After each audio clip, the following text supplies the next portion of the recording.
No, when you've obviously been around the league for so long and covering the Mavs for a long time, you've seen teams go into this last month before like a trade deadline, and obviously Nico's gone, interim GMs. How have you seen teams deal with? How do you expect this team to deal with? Are they dealing with it now? Do you think of, hey, anything's on the table? Like anybody could be shipped out. AD, other vets outside of like Cooper. Do you think that could have an effect on the team, or a guy like Anthony Davis? What's he thinking in a time like right now? I mean, look, I would say by and large, they continue to play hard. So as a group, I don't think it's affecting them. It is for AD. That's probably the most valid question because he's really the one who's getting mentioned the most. Now he was doing, I think he's actually doing press right now as we speak. So I haven't had the chance to directly ask him. I mean, the fact is he has been around the block. He knows how this stuff works. His agent is not only one of the most influential agents in the league in Rich Paul, but as I've reported multiple times now in the last few months, Rich Paul, he met Patrick Dumont. It was actually the way it was relayed to me. They met at the play-in tournament game last season at Sacramento. That was really the first time they spent any meaningful time together, 1-to-1. And Rich, if he wants it, he does have a direct line to Patrick Dumont. He also knows Michael Finley and Matt Riccardi very well. Like the lines of communication between Anthony Davis's agent and the Mavericks front office by committee, which is how he would describe it now, like they have no trouble getting in touch with the Mavs to get an update on where things stand. So I think behind the scenes, AD has a pretty good idea of what's going on. But yeah, in the position that the Mavericks are in, outside of Cooper Flag, you do take anything on board. Now, we've also been hearing consistently they don't want to entertain anything on Kyrie either. So, I think Kyrie is also off to the side, I guess is the way I would say it. I don't think you rule out anything when you're in the position that this team is in, but they are definitely this is about building around Cooper Flag, and every move, every move this team makes has to be looked at through the prism of, does this help Cooper Flag? Is this in the best interest of Cooper Flag's future? That is the way to approach any call that comes in and any call that goes out. Mark, one more question for you before we get to the Tankathon spin. All right, and then we got some supers to get through. Oh, Tankathon! I get to be part of the Tankathon spin from the arena. We saved it. We're always saving the best for last on these shows. Okay, Thank you. You never want to tune out of a DLS Mavs postgame show. So about playing hard and about obviously trying to build around Cooper. You're trying to build. You're not trying to like destroy. You're trying to like progress, right? So the Mavs after tonight's game, they're down to 28th in offense, in offensive rating. And they're down to 10th in defensive rating. Now, 10th is still great. It's still top 10. But for a long time, they were like 3rd or 2nd or 3rd and then 5th and then 4th and then 8th and then 6th. And then, 10th is the lowest they've been in a while. And over their last 7 games, they've allowed at least 119 points in 6 of those games. Like teams are just going off against them. And, Isaac and we got a question from Chad actually about this earlier, is like, does the noise distract the players? And I think you laid out a pretty compelling case as to why it wouldn't affect anyone, even potentially AD, who has been through this before multiple times. But it doesn't feel like there is the same level of force on defense, and obviously missing Lively and everyone getting hurt and all that stuff. But they're just, guys are just getting wherever they want against the Mavs right now, and it's pretty concerning. I can't dispute anything there, but honestly, I'm so much more concerned about the offense. Like, to sit there and watch a game where we remember the last time they played the Sixers, they only made 3 threes, and they only doubled it tonight. Like, just even, I guess 28, that's like good volume from where it's been lately, and it's just, they're still not even taking enough.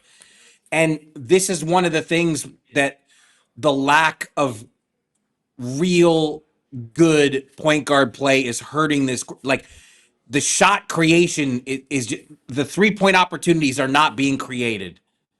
And that's a big problem. And look, they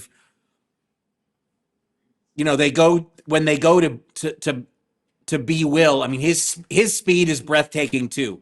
I mean, he was as fast as the other guys out there. His speed does blow you away. But there were a couple times in the fourth where it was like he only had eyes for the rim. And I think if he would have applied that speed to get in the paint and kick to a corner, there were 3-point opportunities there that were squandered. And look, Ryan Nembhard is on scouting reports now. You know, he had those huge early games. The surprise factor is gone. Teams are ready for him. And really, your only 2 point guards are a player who was on a 2-way last season and a player who's on a 2-way now. And that's why the ball is ending up in Cooper Flagg's hands in the fourth quarter. Because, like, they're searching they just don't have enough creation. And so, like, I'm not trying to dispute or gloss over the defensive concerns you're raising.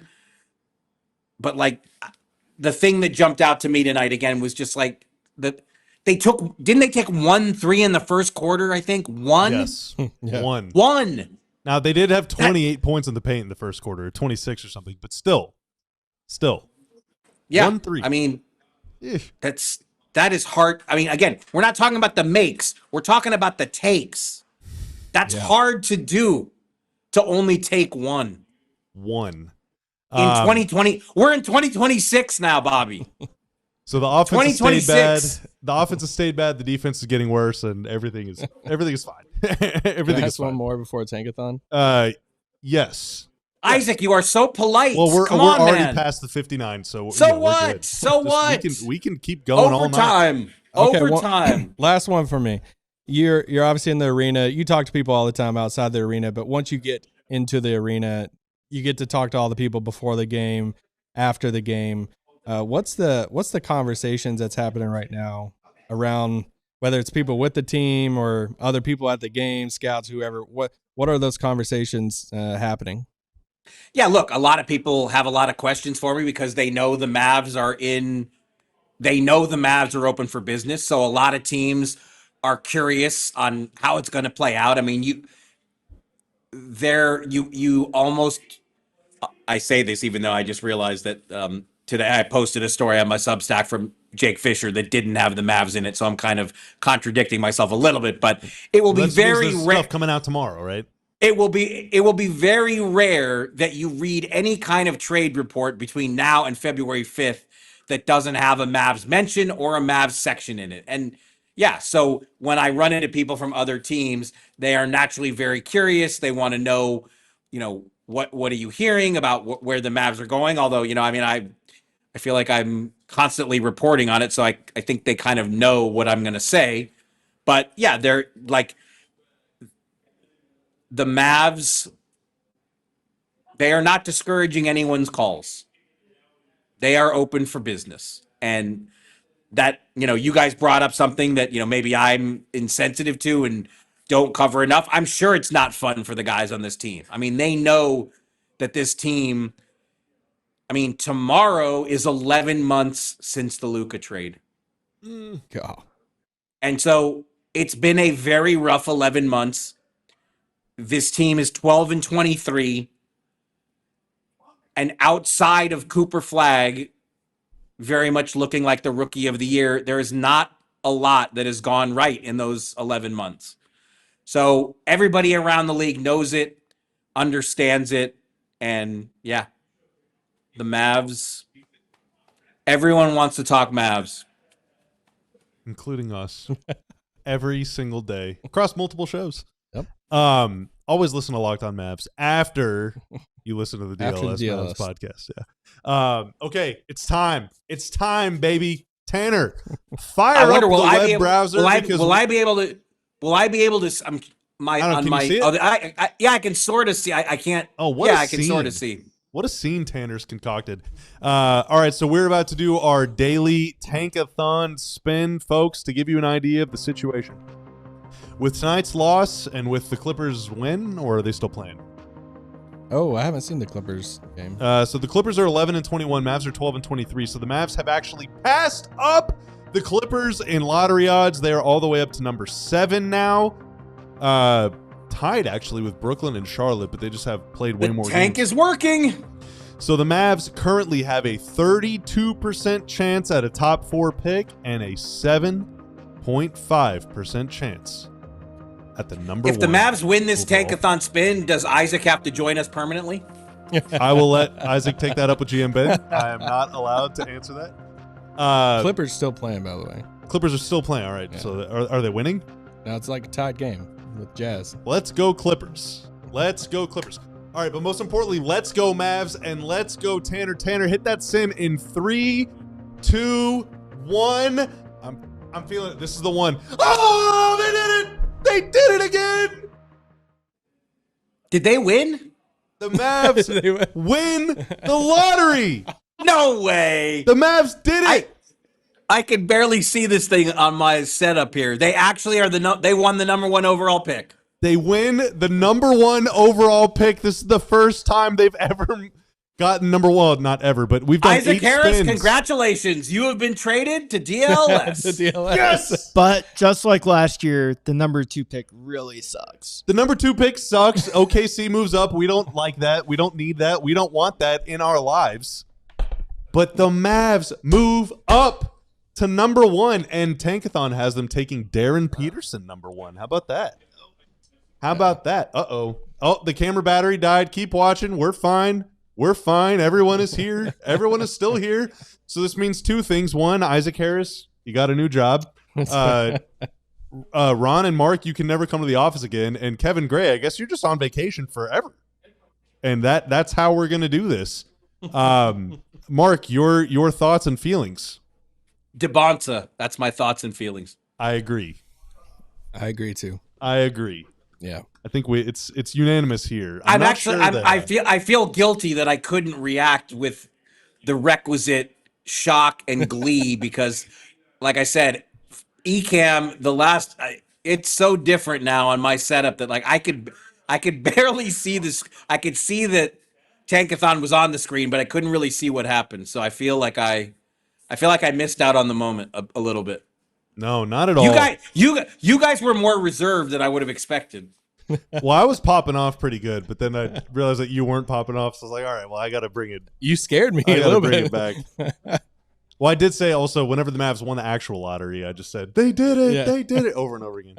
I can't contain my excitement, dude. They're smiling from ear to ear. So that's now, the Mavs have moved up 2 of the last 3 times that we've done a spin. How many overall spins have we done? So we've done 8 spins. The Mavs have won the lottery 1 time, so that's 1 out of 8, 12.5%. So they're actually outperforming. They've moved up into the top 4 twice, so 25%. They've stayed the same twice, and they've moved down 4 times. So And is this the fifth time out of 8 that OKC ended up in the top 4? the Thunder have appeared in the top 4 5 times out of 8. That's why we need the gross. Clippers to win. This is for the good of the realm. All right, this is for the greater good. Unbelievable. That's so gross. Unbelievable. But hey, we end on a victory. We end on a victory. Mark, do you want to stay What is around chat- for Supers, or do you want to get out of here? What is chat saying? How pumped is chat that we won? Oh, Chad is fired up. Popping off. Chad is absolutely fired up. I think some people think that, they're talking about should they take Peterson or DeBonsa. Some people say Peterson fills a bigger need. Peterson's already been hurt this year. Someone's worried about that. KG saying stop the count. I agree. Dragon's Blood says don't spin it again. Now, I believe KG's in the wait a minute. KG is in the chat from vacation. KG is taking the night off, and he is still in the chat. Dude, that guy knows how to sports.